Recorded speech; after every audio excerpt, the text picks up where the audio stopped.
Abre o olho desse moço. Quando o moço olhou, irmão, eles estavam cercados de cavalos e carros de fogo. Quem ia chegar naquele homem de Deus, irmão? Qual é o exército da Síria que ia passar por cavalo e carro de fogo? E anjos de Deus no exército celestial. Sabe por que o maligno não destroça, não acaba com a nossa vida? Porque Jesus, sabe, no poder do nome de Jesus, no seno do Espírito, sabe, não tem como tocar. Está pensando que o diabo ouvindo falar isso agora? Não está, sabe, se corroendo de ira de acabar comigo, mas não pode. Não que eu seja, sabe, meus amados irmãos, intocável em mim mesmo, mas é porque é uma proteção divina, sabe? E todas as vezes que eu cometo uma fraqueza e que o Espírito, Jesus tem misericórdia de mim, eu já corro para os pés de Jesus. Ontem mesmo, 4h15 eu levantei, um frio, sabe, me agasalhei bem. O Paulo passou lá em casa, uma bênção, o Paulo na minha vida. Nós dobramos o joelho, irmão, e eu fui pedir a Jesus: Senhor, em mim mesmo eu não tenho dignidade de tomar a tua ceia, mas eu estou dependendo da tua graça. Eu quero tomar a ceia à noite. E disse a Jesus o que eu vou dizer agora. Eu disse ontem quando preguei, porque não tinha muito tempo para falar. Disse: Senhor, eu quero só te adorar e tomar a ceia. Não quero ter oportunidade para nada, porque a oportunidade de participar da ceia é a grande oportunidade da minha vida. Mas quando eu estava orando assim, o Senhor me deu alguma coisa assim para eu trazer à noite. E eu sabia que eu tinha uma palavra para trazer à noite. Na manhã, por volta de 5h35 da manhã, aconteceu isso. Eu estava sentado, separado o texto, se eu não me engano, eu guardei o papelzinho que eu fiz durante o dia, até a lápis. E estou normal, estou tranquilo, coração ardendo, as mãos geladas, gelada mais do que agora. Mas o coração aquecido assim, sabe quando a gente recebe uma notícia que você fica assim, sabe, com aquela coisa assim, aquela sudorese, suando as mãos, frio.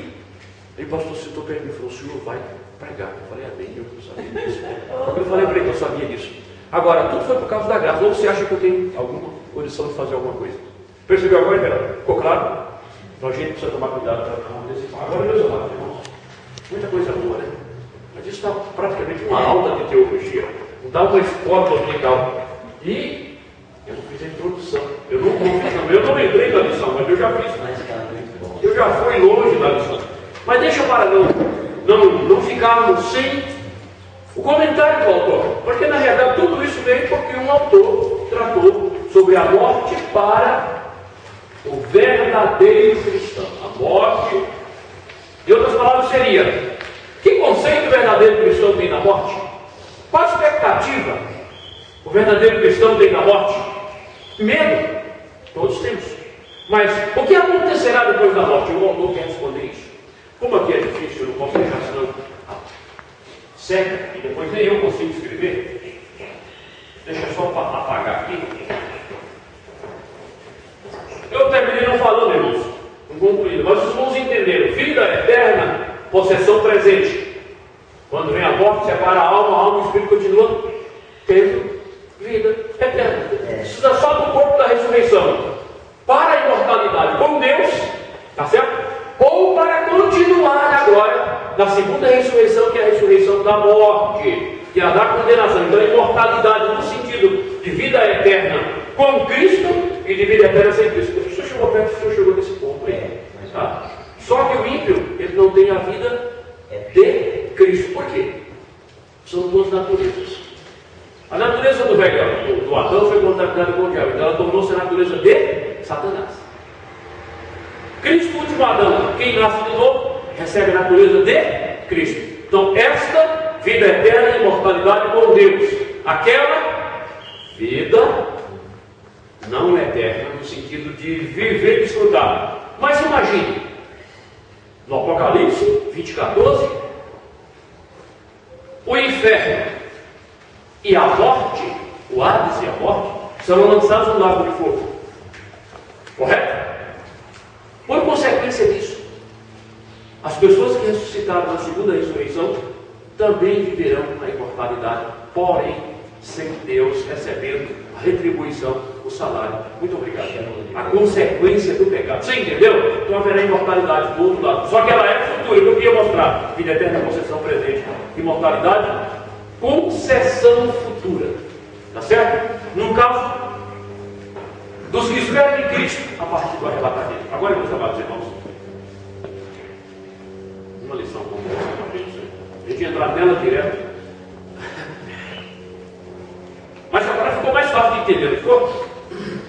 Pelo menos as explicações feitas ajudaram. Numa sociedade materialista, evita-se falar sobre assuntos negativos. No entanto, a morte é um fenômeno real, que se abate sobre os seres humanos de todas as idades, classes sociais e religiões. Afinal de contas, quem pensa em morrer? Há virtude alguma na morte? Nos dias atuais, o desespero vem tomando conta das pessoas, até mesmo das que professam a fé cristã. É uma pena que alguns púlpitos não estejam preocupados em preparar suas ovelhas através das Sagradas Escrituras para enfrentar esta realidade que pode chegar a qualquer família sem avisá-la ou pedir licença. Por isso, nessa lição, demonstraremos que Deus se preocupa com a fragilidade e vicissitude humanas, principalmente quando se trata de um tema tão laborioso e delicado. E é verdade, irmãos. Às vezes nos cultos das quarta-feiras evita-se, fica tratando de assuntos, sabe, às vezes, desculpa o meu conceito, até meio que triviais, e esquece-se os essenciais, os que a igreja precisava saber. Entendeu? Ensinar isso numa quarta-feira. Mas se uma quarta-feira não deu, abre uma exceção. Foi qual pastor Osmar faz? Pastor Osmar é um grande exemplo para todo pastor no campo de Sorocaba. Pastor Osmar pega um assunto, ensina, não concluiu, ele continua em série, vai até o final, ensina 3, 4. Às vezes você faz uma escala aqui, a pessoa não concluiu, ficou nisso. E também quando vai tratar de assunto que ele ouviu na internet, que ouviu pregadores dos Gideões ou de outros pontos importantes das nossas concentrações ministeriais, e deixa às vezes. Nós já ouviram me dizer aqui que se o pastor passar 5 anos só ele ensinando todas as quarta-feiras ou um culto de doutrina da sua igreja, durante 5 anos ele não consegue ensinar todas as doutrinas da Bíblia, as doutrinas da salvação, as doutrinas da fé cristã e a doutrina do corpo. E que a igreja precisa saber? É verdade. Então precisaria dar mais atenção a isso. O pastor que está presente, por favor, dê atenção a isso, porque é interessante. O crente ser esclarecido, ter a estrutura interior fortalecida para enfrentar, para não ficar onde estava Deus. Meu marido morreu, Deus não viu que eu tinha que criar os meus filhos. Deus estava no mesmo lugar que Ele está e continuará no mesmo lugar. O senhor queria falar assim? O senhor lembra do irmão Felipe? Sim. Ele percebendo que ele estava já meio habilitado, ele foi em Sorocaba, ele comprou um terno novo, tudo novo, deixou dobradinho no guarda-roupa e falou para os netos: "Esse aqui eu quero usar o meu neto." Então, um homem que estava preparado, né, para receber a partida. Né? Mas nem todos esperamos, sabe, às vezes assim com essa expectativa, esperamos, sabe, e não nos preparamos porque é difícil. Eu cheguei na casa de um crente em um estado bem adiantado, sabe, bem debilitado, entrei e ele estava com, acho que uma residência, terceira, quarta vez que o AVC voltava, um acidente cardiovascular, e desculpa o que eu vou dizer, ele estava vomitando. Mas quando eu olhei, eu estava na cama, eu falei: "Para um pouquinho, pastor, não entra agora não." Eu já estava na porta do quarto, eu não vi ele na cama assim, uma bacia de plástico que estava do outro lado. Eu vi ele de pé, vestido de branco. Ele era negro, bem negro. Não dava para ver a cor, eu sabia que ele era negro porque eu conhecia ele. Ele estava brilhando, a cor negra não aparecia. Tinha 2 pessoas de branco vestido que não dava para ver o rosto. Porque, sabe, com cada um segurando na mão dele, já disse isso na igreja. E ele estava assim, estampado, um sorriso. Foi uma coisa assim, de fração de segundo, sumiu. Ele estava na cama de novo e eu peguei as costas. Eles limparam, estava ele e o batom no meu. Quando eu voltei de novo, eu disse: "Irmão fulano, foi uma imaturidade minha. Devia ter ficado quieto. O senhor está preparado para quê?" Eu não pude falar o restante. Porque na hora eu já discerni que o que eu ia falar, você percebeu? Que a expectativa que ele mandou a viver. Passou mais 15 dias. Depois eu fui buscar lá para fazer o funeral dele e não consegui. Eu passei mal e ao Belém não consegui fazer o funeral dele. Sabe? A visão que eu tive é, ele estava preparado. E quem leva o crente são os anjos. A morte não é o veículo. Eu peguei o gancho para falar isso, que eu ia tratar isso mais à frente, mas eu tratei outros assuntos e deixei o que eu preparei. Tá? A morte, irmãos, ela não é o veículo que nos leva a Deus. Quem aqui está esperando a morte nos levar a Deus? Esqueça. Não quero que a morte me transporte a lugar nenhum. Sabe? Só vai fazer a separação. Quem vai levar são os anjos. Morreu o rico e foi sepultado. O menino tinha morrido, foi levado pelos anjos para o seio dele. Então eu quero que o pastor Silvano seja levado pelos anjos para o terceiro céu, para o paraíso, onde Paulo foi daí ouvir palavras inefáveis. E não que a morte me leve, ela simplesmente, o trabalho dela é só fazer a separação. Tá certo? A morte não é. Entendendo isso, irmão? Não, a morte vai me levar, a morte não vai levar. A você não. A morte vai levar. Sabe? É interessante, vai levar outro. Mas deixa eu dizer, até o ímpio é levado pelos anjos também. Eu não vou ter mais tempo de ensinar o que eu queria ensinar aos irmãos. Não, veja bem, o Espírito Deus que o deu. São os anjos que fazem esse trabalho. Eu preciso mostrar isso na Bíblia. Escorrer para mim. Não. Não ficar de lugar nenhum. Vou correr para o lugar e vou ficar aqui mesmo, não dá mais tempo para fazer muita coisa. Deixa eu continuar aqui. O que é a morte? O que é a morte? É uma pessoa?